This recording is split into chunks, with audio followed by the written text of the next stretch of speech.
50 cases Delhi के चुने हुए मुख्यमंत्री के ऊपर लगा रखे हैं। 12 केसेस लगातार खत्म हो गए, हमारे केसेस में से ज्यादातर खत्म हो गए, ये जो बचे हैं ये भी खत्म हो जाएंगे।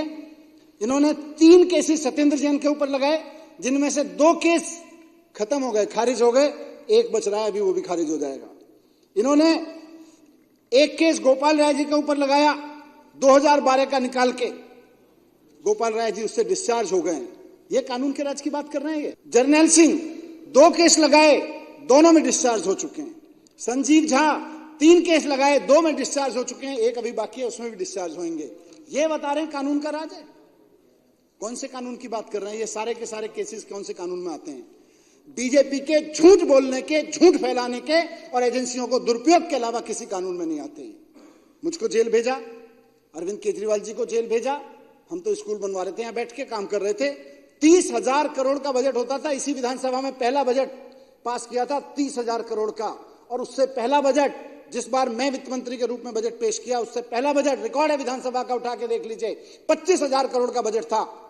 और उससे पहले के बजट जो थे वो कभी 24,000 करोड़ रुपए, 23,000 करोड़। पिछले 5-7 साल हमारे आने से पहले देखेंगे तो 20,000 करोड़ से 25,000 करोड़ पहुंचने में 5-7 साल लगते थे बजट को, लेकिन केवल 5 साल के अंदर अंदर 30,000 करोड़ का बजट 75,000 करोड़ रुपए पहुंचा दिया। अगर बेईमानी करनी होती तो उसमें से अगर 0.001% कर देते, मेरी पार्टी के कई साल के लिए फंड इकट्ठा हो जाता, अध्यक्ष महोदय, लेकिन नहीं करनी थी। इसीलिए 30,000 करोड़ का जो बजट था वो धीरे धीरे करके, ईमानदारी से टैक्स कलेक्शन करके, ईमानदारी से नीतियां बनाकर, ईमानदारी से खर्च करके उसको किया, तब 30,000 करोड़ का बजट 75,000 करोड़ रुपए पहुंचा। ये एजेंसियों का दुरुपयोग करते हैं, हम कानून का सदुपयोग करते हैं, हम अपनी दी गई पावर का सदुपयोग करते हैं, इसलिए 30,000 करोड़ का बजट 75,000 करोड़ रुपए हो गया। और झूठे आरोप लगाते हैं। फिर मैं इन केसेस की डिटेल में नहीं जाऊंगा तो एक एक एमएलए खुद बता सकता है कि किस किस तरह से लगाए थे। मेरे ऊपर जो सबसे संगीन आरोप लगाया गया, मैं उसके ऊपर बात करना चाहता हूं 2 मिनट, अध्यक्ष महोदय, आपकी अनुमति से। इन्होंने मेरे ऊपर आरोप लगाया। कौन सा आरोप? बात तो कह रहे थे भ्रष्टाचार की, लेकिन आरोप कौन सा लगाया? जो आतंकवादियों की फंडिंग और ड्रग माफिया की फंडिंग के ऊपर कानून लगाए जाते हैं, वो मेरे ऊपर लगाए। मैं आतंकवादी हूं? मैं ड्रग माफिया की फंडिंग करता हूं?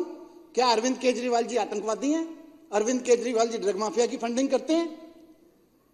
हमारे ऊपर आरोप लगाए जा रहे हैं कि मतलब जो कानून दुनिया भर में बनाए गए इसलिए कि आतंकवादियों की फंडिंग रोकनी है, आतंकवादियों की फंडिंग करने वालों के ऊपर लगाए जाते हैं, ड्रग माफिया की फंडिंग करवाने वालों के ऊपर लगाए जाते हैं। वो कानून मनीष सिसोदिया के ऊपर लगाए जा रहे हैं, वो कानून अरविंद केजरीवाल जी के ऊपर लगाए जा रहे हैं ताकि जमानत ना मिल सके।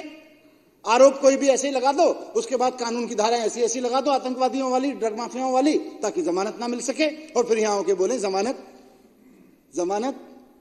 तो अध्यक्ष महोदय, कुल मिला के देखें तो इन्होंने जो साजिश रची, मनोहर कहानी रची, इनमें उसमें निकला कुछ नहीं, निकलेगा भी कुछ नहीं। और अभी तक जब इन्होंने खूब छान मारा, छापे मारे मेरे घर पे, एक चवन्नी नहीं मिली इनको मेरे घर से। सीबीआई वाले भी दुखी होके गए, जी क्यों पूरा दिन लगा दिया आपके घर पे। फिर इनको लगा नहीं उसके लॉकर में कुछ होगा, लॉकर में पहुंच गए सीबीआई वाले। इन्होंने उसको कहा सीबीआई वालों को, लॉकर में छान के आओ, लॉकर में रखा होगा, 2 साल से लॉकर खुला नहीं है इसका, जरूर लॉकर में कुछ होगा। लॉकर में भी निकला झुंझुना, बच्चे का झुंझुना निकला, चांदी का एक।